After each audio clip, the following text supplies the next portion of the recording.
There has been a reported 150% rise in homelessness in Manchester. This is since the coalition government cut vital services and increased house prices. But how do people cope with being left to live on the streets? They face abuse on a daily basis and often wake up not knowing what to expect. I have woken up to a man within inches of putting his hand down my sleeping bag. That was pretty scary for me because, to be honest, if I hadn't woken up, can you imagine? No, I can't even imagine. No, I don't even want to imagine.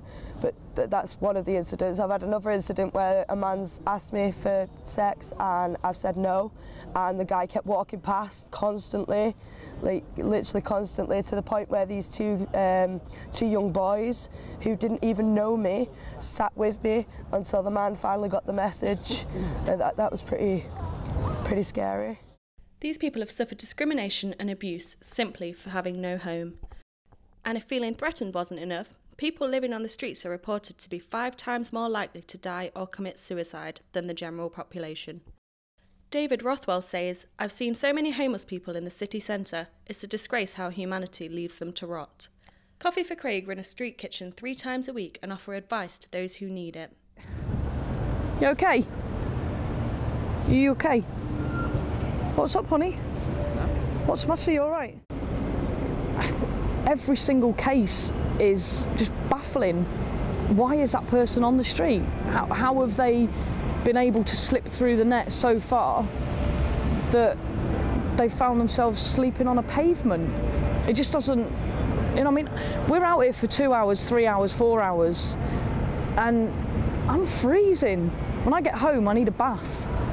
I need to thaw out.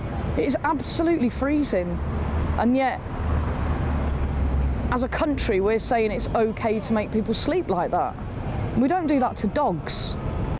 For those trying to bed down for the night, it's often a challenge to find somewhere they won't feel threatened or abused. The next man wishes not to be identified. Not so much threaten, but intimidate or try to intimidate you, in the sense that, you know, you're lower than they are, and they'll walk past and kick you while you're asleep.